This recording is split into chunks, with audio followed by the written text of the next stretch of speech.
Dalam seri yang ke-21 ini, dibantu oleh para pemain Lukman Tambose sebagai Empu Bajil, Rusli sebagai Rangga Lawe, Margaret sebagai Dewi Sambi, Wawan Gewe sebagai Gangga Dara, Benny sebagai Jarawaha, Iwan sebagai Prana Raja, Petrus sebagai Jaran Bangkal, Surya Tanjung sebagai Jaran Lejong, Hari Aki sebagai Empu Hanggareksa, dan Nusri pembawa cerita. Selamat menikmati.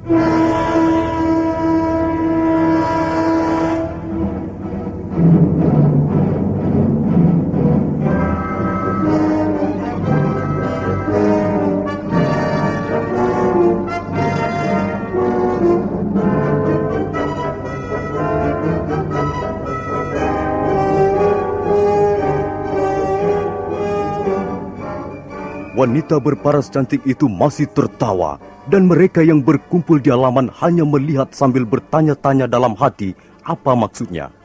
Prana Raja melompat ke depan, wanita itu mendengus.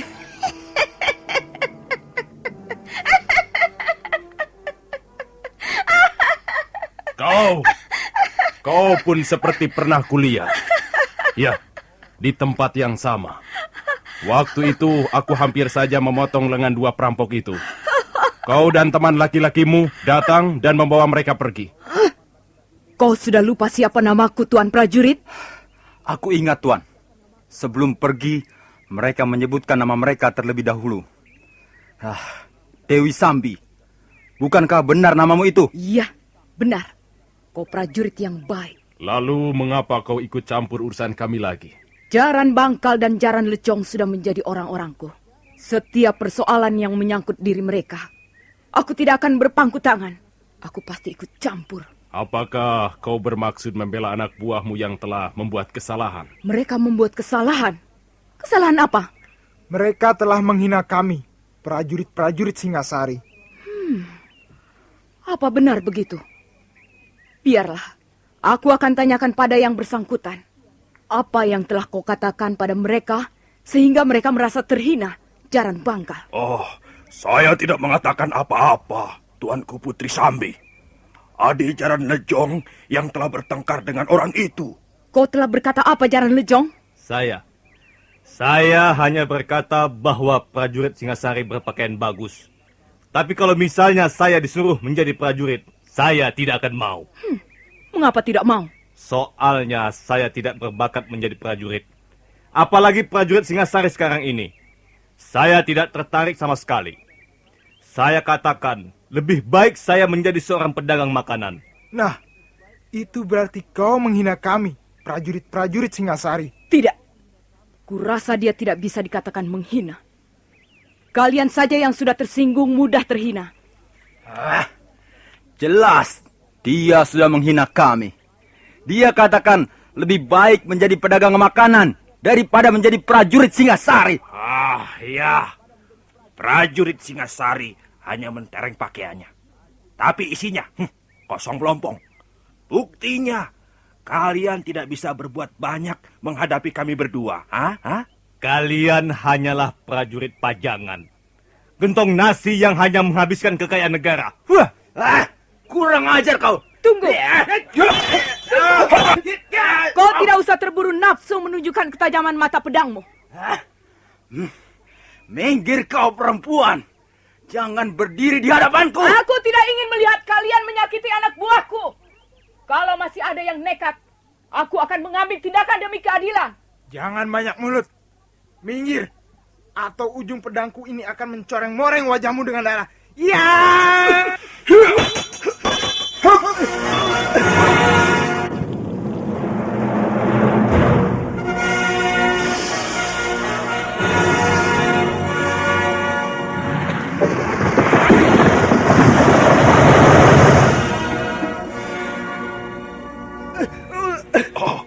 Haji Tabakwisa. Barang siapa yang masih mau mencoba menyerang kami akan mendapat ganjaran yang serupa dengan orang ini. Napasku, dadaku, rasanya panas sekali. Dewi Sambi, kau sudah berani melukai anak buahku. Tahukah kau apa artinya? Artinya, kau mau membelanya, bukan? Kau mau turun tangan demi menjaga harga diri seorang prajurit? Nah, silakan. Kau memang hebat. Karena mempunyai pukulan tapak wisa. Tapi bukan berarti aku menjadi gentar. Ayo, Dewi Sambi. Kita adu kesaktian. Kalau aku sampai kalah, kau boleh pergi bersama 2 orang kawanmu itu. Dan kami mengaku bersalah. Tapi kalau kau sampai kalah, kalian bertiga harus menyerah. Dan mau kubawa ke kota Singasari sebagai tawanan. Boleh, boleh. Ayo, mulailah. Kerahkanlah seluruh kepandaianmu supaya tidak mengecewakan anak buah yang sekarang melihat tingkah lakumu. Kurang ajar. Aku tidak sudi dibikin malu di depan mereka. Ya, mereka anak buahku. Hiat! Hiat!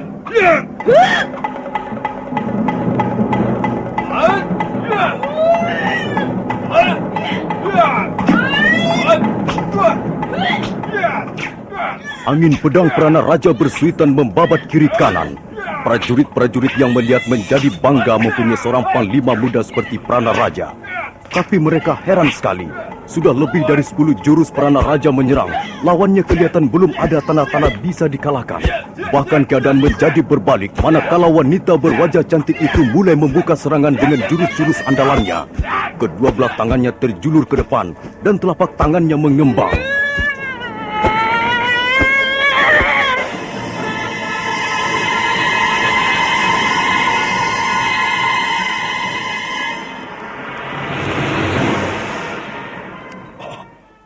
Tuanku. Iya. Tuanku telah menyelamatkan nyawa saya. Kurang ajar. Siapa kau berani menghadang jurusku yang berbahaya ini? Prana Raja, minggirlah sebentar. Ajaklah Gangadhara ke serambi depan, supaya Paman Hanggareksa melihat luka dalamnya. Siapa kau berani turun gelanggang membela prajurit Singasari itu? Sabar Dewi Sambi. Semua nanti bisa kita selesaikan dengan sebaik-baiknya. Cepatlah angkat Gangadhara. Mudah-mudahan luka dalamnya tidak terlalu parah. Dia akan mampus kalau aku menggunakan pukulan ilmu telapak wisa seluruhnya. Kalau begitu ampuh sekali pukulanmu itu, Dewi Sambi. Kalau kau ingin mencicipinya, aku akan memberimu kesempatan. Boleh juga. Siapa tahu pukulanmu lebih lezat dibanding semangkuk arak yang paling enak, Dewi Sambi. Kau akan menyesal karena kesombonganmu. Aku tidak pernah menyesali apa yang pernah aku lakukan.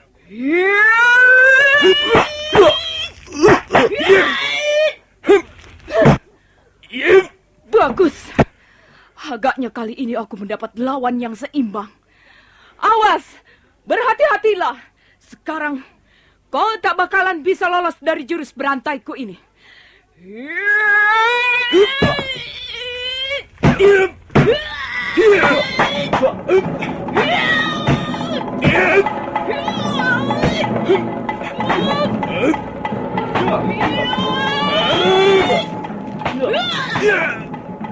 Memang benar apa yang dikatakan wanita berparas cantik yang bernama Dewi Sambi itu.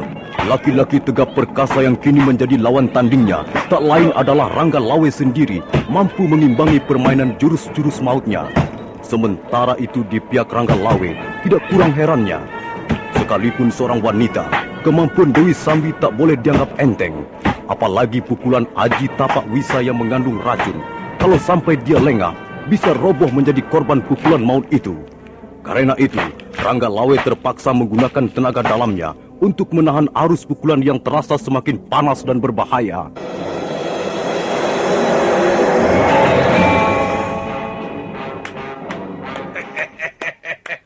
Hebat, hebat. Sungguh suatu tontonan yang menarik sekali. Orang ini mempunyai tingkat kemampuan yang tinggi, Kakang. Dia mampu menahan pukulan Aji Tapak Wisaku. Benar, Sambi. Yang satu ini memang prajurit pinilih. Mungkin dia menjadi pimpinan rombongan. Bukan begitu, Tuan? Bukankah Tuan adalah pimpinan rombongan prajurit Singasari ini? Iya, akulah pemimpin mereka. Dan aku akan membuktikan bahwa prajurit Singasari tidak seperti yang dikatakan dua orang anak buahmu itu. Tidak semua prajurit Singasari adalah gentong nasi dan tidak becus bekerja. Tentu saja tidak semuanya. Mereka ini kan hanya bercanda saja, Tuan. Tuan tidak perlu merasa tersinggung. Bukan begitu caranya bercanda. Kata-katanya sudah tidak bisa digolongkan bercanda. Baiklah, aku minta maaf atas kelancangan mereka. Tentu saja aku akan memberinya maaf. Tapi bukan berarti mereka bisa pergi begitu saja. Maksud Tuan? Kedua orang anak buahmu itu akan kuikat. Kemudian kuseret dengan kuda sepanjang perjalananku menuju desa Kurawan. Kemudian mereka akan kubawa ke kota Singasari untuk aku serahkan pada petugas keadilan di sana. Kejam sekali. Kurasa hukuman dan perlakuan seperti itu tidak mencerminkan keadilan. Kalau kau membela mereka, maka kau pun kuanggap sama salahnya dengan mereka. Dan kau akan mendapat hukuman yang serupa. Bagaimana kalau kita buat semacam taruhan? Mari kita berlaga di atas gelanggang ini. Kalau aku kalah, Tuan boleh membawa dua orangku itu. Tuan boleh berbuat apa saja atas diri mereka. Tapi kalau Tuan yang kalah, Tuan harus membebaskan mereka. Dan menganggap mereka tidak bersalah. Dan menganggap persoalan ini selesai sampai di sini. Tantanganmu ku terima.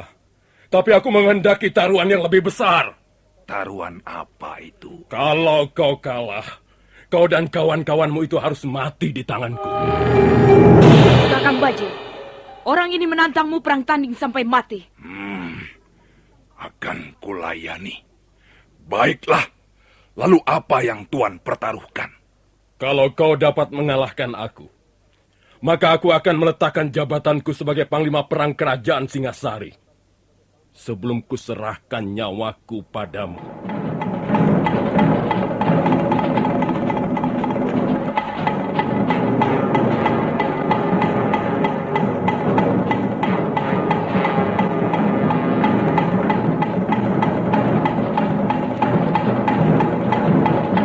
Suasana terasa sangat panas, merah pada muka Empu Bajil. Demikian pula wajah Rangga Lawe seperti terbakar. Prajurit-prajurit Singasari, mereka semua yang berkerumun di halaman rumah penginapan itu, tak seorang pun berani mengeluarkan kata-kata. Semua menahan nafas, melihat kedua orang pendekar pilih tanding yang sekarang sudah siap mengadu nyawa. Karena begitu tegangnya, sampai mereka tidak melihat kehadiran seorang penunggang kuda. Orang itu tinggi, gagah, bertubuh tegap perkasa. Orang itu tidak segera turun dari punggung kudanya. Dia melihat peristiwa di halaman dengan penuh perhatian. Matanya menatap tajam, sementara tangan kanannya terletak di atas gagang pedang yang besar yang terselip di pinggangnya. Apakah Tuan sudah siap? Majulah, kau akan kutangkap bersama orang-orangmu.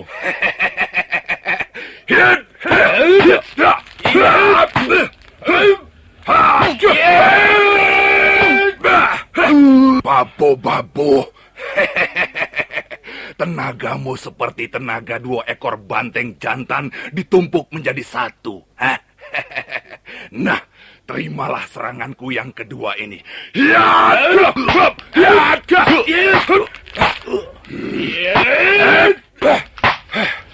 Pantas kau diangkat menjadi Panglima Perang Singasari.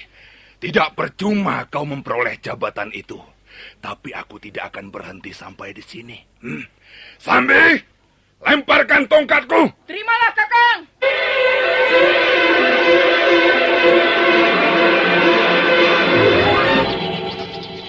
Sambil mendengus, Empu Bajil melompat ke belakang sejauh 5 batang tombak. Sekarang tongkat panjang dengan gagang besi kuning itu sudah mulai berputar. Makin lama makin kencang. Nah, kalau tadi Tuan sudah melihat dua jurus permainanku, sekarang lihatlah bagaimana tongkat panjangku ini bekerja.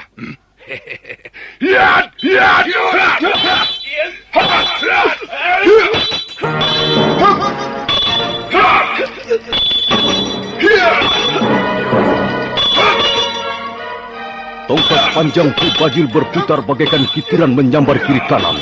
Suaranya membuat kecut hati mereka yang berada di pihak lawannya. Tapi Rangga Lawe kelihatannya cukup tangguh untuk mengimbangi jurus-jurus maut pendekar dari Gunung Tengger itu. Debu mengepul di halaman rumah penginapan itu. Dan suasana pagi yang cerah mendadak diwarnai udara pembunuhan. Empu Hanggareksa dan Prana Raja yang menyaksikan pertarungan dari serambi rumah penginapan kelihatan cemas.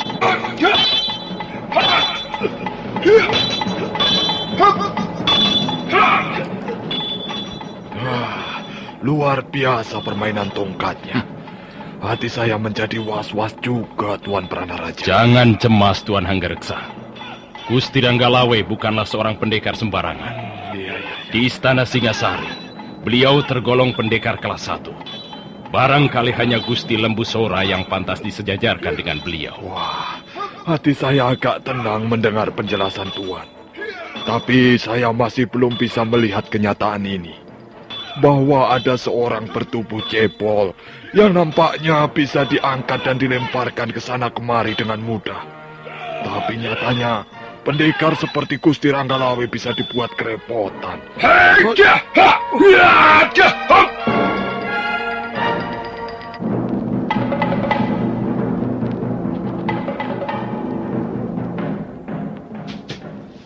Bagaimana Kakang Bajil? Panglima Perang Singasari ini memang benar-benar tangguh. Tapi Kakang masih belum dikalahkan, bukan? Kakang masih sanggup melawan? Napasku masih panjang. Tenagaku masih mampu untuk bertempur 2 hari 2 malam.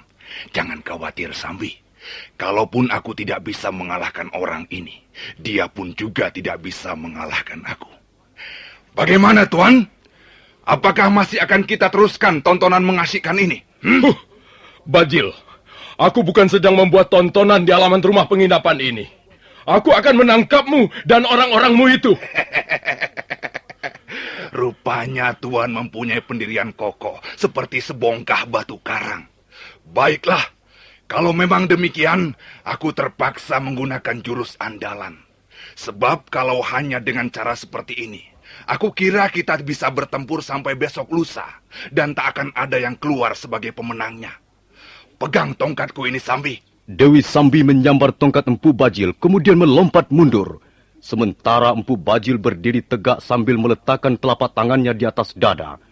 Itulah pertanda pendekar Gunung Tengger telah bersiap mengeluarkan jurus pamungkas yang bernama Aji Segara Geni.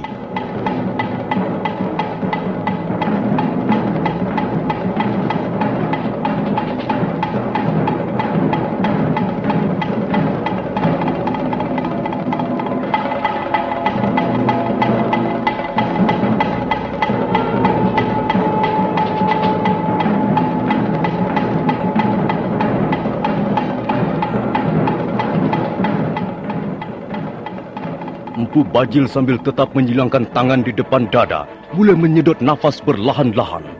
Mendadak tubuh orang cebol itu bergetar hebat sekali. Rambutnya seperti ikut bergetar. Rangga Lawe tahu bahwa musuhnya kali ini benar-benar ingin mengadu kesaktian. Maka dia pun segera membuat persiapan. Kedua tangannya membuat suatu gerakan melingkar 3 kali dan akhirnya bersidakap, sementara kedua matanya terus memancar dengan tajam ke arah lawannya.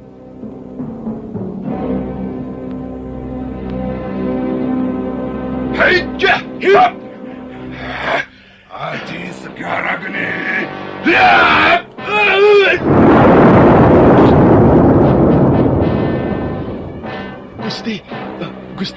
Gusti tidak apa-apa. Minggirlah Prana Raja.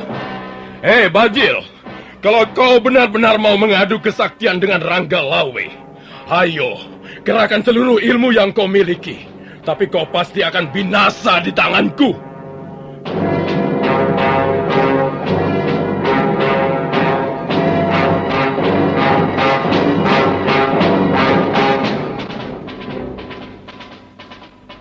Selesai mengucapkan kata-katanya, Rangga Lawe segera menghunus kerisnya yang sudah terkenal ampuh yang bernama Megalamat.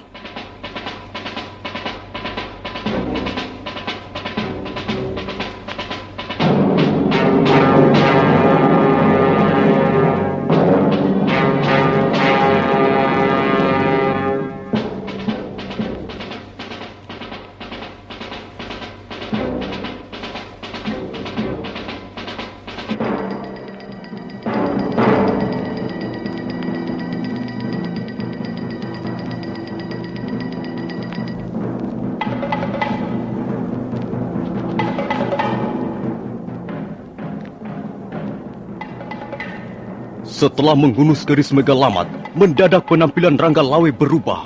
Wajahnya berapi-api dan seluruh tubuhnya seperti bergetar dengan hebatnya. Sementara keris Megalamat nampak mengeluarkan cahaya kemerah-merahan yang membuat Empu Bajil sedikit geragapan. Pada saat itulah, orang yang duduk di atas punggung kuda melompat ke tengah gelanggang. Nah, pendengar sekalian, bagaimana kelanjutan kisah ini? Silakan menunggu seri berikutnya. Sampai jumpa.